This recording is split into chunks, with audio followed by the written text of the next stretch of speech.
AM 950, the progressive voice of Minnesota. It is the Matt McNeil Show. Still the only radio show in town with the guts to air Kate Bush as my bumper music. 952-946-6205, 952-946-6205. Joining us right now is our Democrat of the day, representing 7B, which is a good chunk of Duluth. It's Representative Liz Olson. She's kind enough to join us today to talk about last year, the upcoming year, and her campaign. Representative, thank you very much. Nice to have you back again. Yeah, thanks for having me back. What a delight. No, it is an absolute delight. I do want to, though, start, if I can, with a story that broke yesterday that kind of comes from your district, and just kind of get your thoughts on this. And that's that story about the young child was wearing a swimsuit that said Black Lives Matter. And she was now she wasn't in your district per se, but she was within that region at a swim meet over in Superior. Apparently, one of the volunteer judges said, "Oh, that's not allowed," even though apparently it was, and told her that she could not swim. Needless to say, the NAACP and the YMCA both stepped up and said, no, this is legit. She can do this and wear the swimsuit. A lot of trauma there, but a lot of people questioning how a person like that could make that decision like that. It was a kind of a rough beginning of that story, but a good conclusion there. That ended up having that girl being able to swim there. And as a matter of fact, got national attention. LeBron James, apparently, I think, gave her a call on Monday to commend her for standing up for her beliefs. Just your thoughts on what happened there. Yeah, I think the outcome is good. I mean, it just shows how far we still have to go, where that is seen as that someone clearly did something that was against the rules by telling her she couldn't wear it and stood by that. But good on her to have like the courage and tenacity to not back down. But unfortunately that she had to, right? Mm-hmm. She should have just been able to wear that straight away.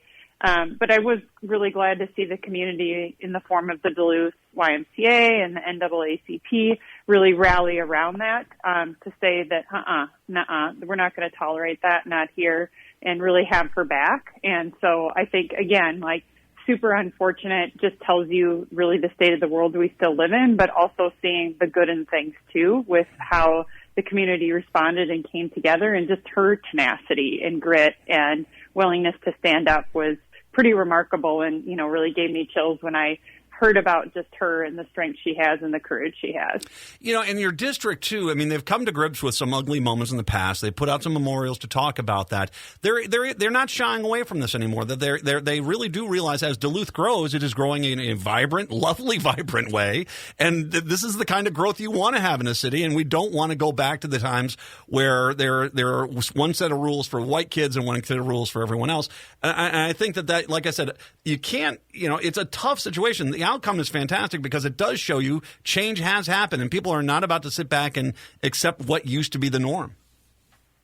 That's exactly right. And a lot of people didn't know. I think in recent years, it's gotten a lot more, people know about it, but Duluth is a tourist town, and a ton of us, even as a kid, I would go there all the time. And yeah. People go there, but you would go to the lift bridge, you go to the Canal Park, you skip some rocks. But not many people ever went to the Clayton Jackson McGee Memorial, or the site where a lynching happened. The lynching happened in the time that, my grandfather was alive during that time. That's not that long ago. And that was nothing that we talked about as a city. We swept it under the rug. We pretended to be something we weren't.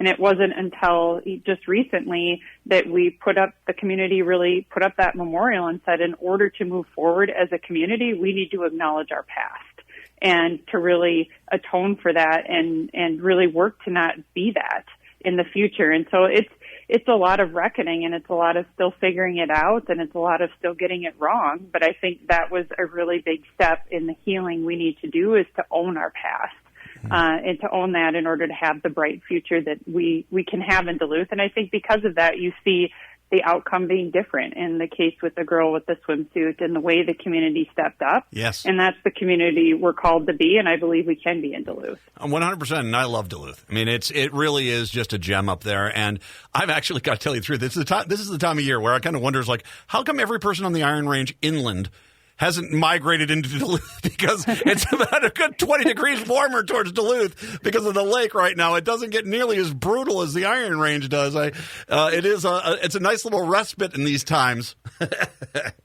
Exactly. Like, people always want to know, what's the weather in Duluth when you're on the Zoom from home? I'm like, not nearly as cold as you all think. We've got the lake, but talk to me in June. Yeah. That's when it's not fun. Yeah, exactly. Your committee assignments are pretty impressive. You're the vice chair of the Ways and Means, the Commerce, Finance and Policy, Housing, Finance and Policy, Workforce and Business Development, Finance and Policy, and Redistricting. Let's throw that one in there as well. With all those committees there, let's talk about some of the wins you had last session. Yeah, so we divided legislature, budget, remote. I mean, there was a ton of obstacles really in our face as we went into the legislative session last year. And I really think we came out with some great things for Minnesotans. And in particular, yesterday at the House Ways and Means Committee, we reviewed the Select Committee on Racial Justice findings that had legislative solutions. And it was interesting to see how many of those we'd actually implemented last year, or had not implemented but passed that are being implemented. I mean, we still have a long way to go. We couldn't get the Senate GOP to agree with us on a number of things, but we really did do some big things for Minnesotans in terms of equity in some of our budgeting proposals. We had a Health and Human Services budget that raised wages for home care workers, PCAs. We did, I could speak to a bunch of projects we did for Duluth, and there was just a lot of really good things that did come out of what could have been seen as really difficult to think you could get those kind of wins with the obstacles we had in our paths. And that's one of the tough parts. I mean, there was, obviously you got the budget done and all that stuff. But, working with the other side, I mean, I've been talking to a lot of the Democrats of the day, and a lot of them, of course, obviously not, running for their first office this time. They're established senators, established representatives. And they say that, it runs the gamut. Sometimes you think to yourself it's a no-brainer that the Republicans would jump on something like this, and they don't. But there are other times I've heard some really good success stories of, oh, no, people, when they found out that was the case, it actually had pretty good universal support, and they got that passed. There are chances you can there, but especially on what you're talking about, sometimes it is frustrating that, what it seems like easy layup, no-brainer bills, that sometimes they get knocked down by that Senate. Right. That's exactly right. And it's also knowing, what's possible, and you read the situation. Like, for example, I've been carrying the Earned Sick and Safe Time legislation. That's a really hard one. The Republicans have been so wildly opposed that I knew that would be an uphill climb, and we're still beating the drum on it because it's, even more urgent now.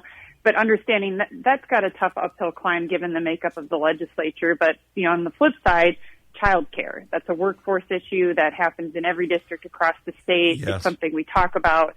And so leaning in last year, I was able to do a bunch of work around that in our workforce committee, and had bipartisan support and was able to get that across the finish line. So part of it is to reading the moment and leaning into the things that seem right. And to your point, being very hopeful that the Senate sees them as also good in the moment.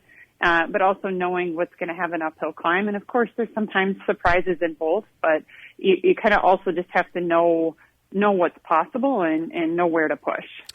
As you look towards this year, what are, obviously you've mentioned a few things here. What are you hoping that you can get accomplished here in the upcoming session?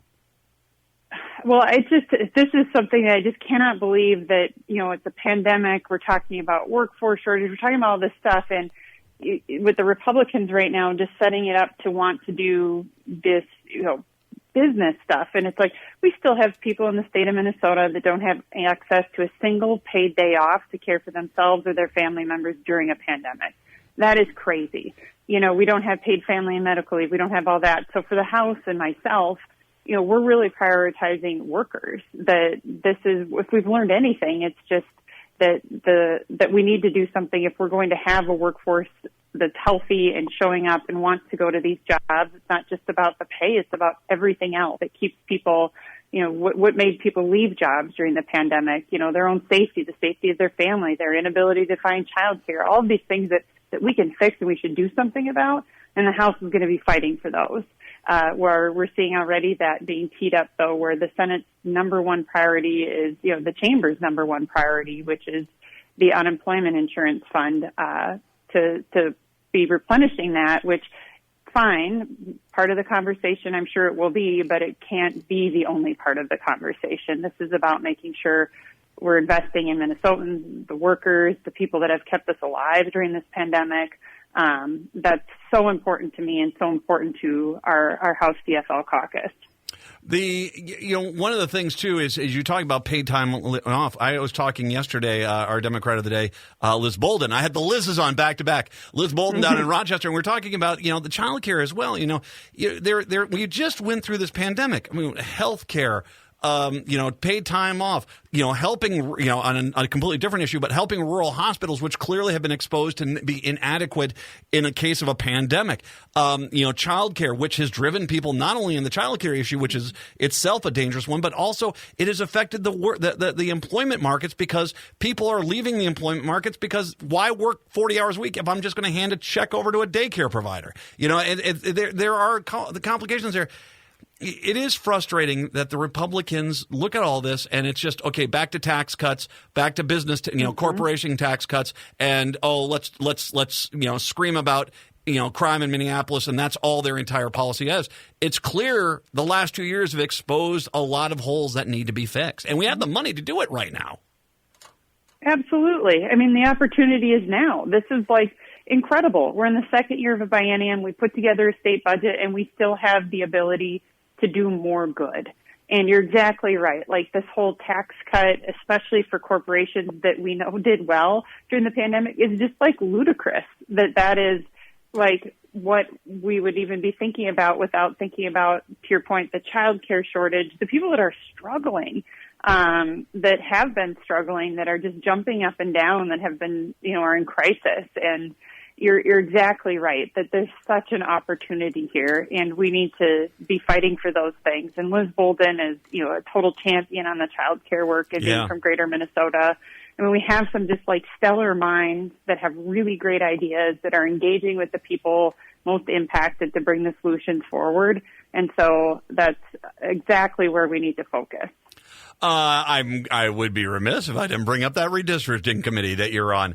I find it hilarious, that Republican map. I don't know what they thought was going to happen. I mean, that was clearly their wish list to basically try to gerrymander the living daylights out of Minnesota. That's not going to happen. How are you feeling that the redistricting is going to happen here in the state of Minnesota? Well, I would say, I totally agree, the Republican map, and not only the map, but their process. There just was no process. They didn't have public engagement. They didn't really hold any, noteworthy hearings that had public engagement. So, of course, if your process is not an open and one where you're actually hearing from Minnesotans and you have principles guiding you that are good governance principles, you're going to have a map that is, essentially just them deciding. Which is obviously going to benefit them. So the House with, Chair Murphy, long history in the House, knows what she's doing, put together a really good process and put together a really good map that had good principles, that had public input, months and months of work. And so we put that out, but I just don't see it likely that we're going to get the Senate GOP to do any serious work on that with us. So I'm afraid we'll likely see the courts taking action as our way to get our map. Well, and it should be noted that the courts are not going to look at the Republicans. And, I mean, they really radically changed a lot of the congressional districts to basically try to limit the amount of Democratic input into individual districts. The courts are not going to go along with that to shift the third district as dramatically as they did in the second district, trying to get the second district out of the metro area now. I mean, they're not going to, the courts are not going to go along with any of that stuff, are they? I mean, I think that they're going to do the best. I mean, this is what is so hard about our process is when you have legislators drawing maps. Fair and balanced maps is what we're after, and I believe the courts will deliver those. And I don't believe that what we saw from the Senate, or from the Republicans was any of that. Yeah. So, considering who this is me saying this, not you, Representative. Considering who the Republicans put in charge of that in the Senate. That wasn't coming from the Senate. I'm just going to tell you that. I was looking at their committee makeup on there. This was not. I have a feeling this might have come from someone else. That's just me, though. I'm saying that, not you. All my best on that. I hope that the redistricting goes as you kind of hope there. One last quick thing I want to ask you for your district alone, because obviously vibrant district. A lot of people love Duluth. What do you want to champion this year for Duluth? Yeah, so there's a number of things. Continue to work childcare stuff in greater Minnesota is so important. That's like one of our big priorities for our city. We have the opportunity to do some really wonderful capital investment projects for our community that we have, Spirit Mountain, the Lift Bridge, other just things that are so paramount to the success of our community that we'll have hopefully the opportunity to do with the capital investment bill. And then I'm going to keep doing my work on earned sick and safe time and other worker protections that we'll need to make sure we have a healthy and thriving workforce.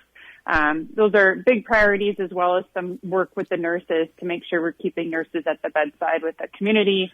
As a large employer of the hospitals, I obviously have a lot of nurses that live in my district that are really crying for help. And so those will be big focuses for me this session, and look forward to having good outcomes on those. Amen on the nurses. My gosh, they're just absolute angels. Mm-hmm. Absolute angels, as we've seen. Liz for Duluth, right? That's correct. Yep. LizForDuluth.com. That is Liz Olson's webpage. If you'd like to find out more information, how you can make a donation or volunteer, you don't have to go up now, but you want to go up in the summer? Sure. It's a lovely time to go to Duluth. Go up to Duluth, volunteer a little bit, get some great food. It is a great food town. That town's getting a great reputation there. And just the beautiful scenery of Lake Superior.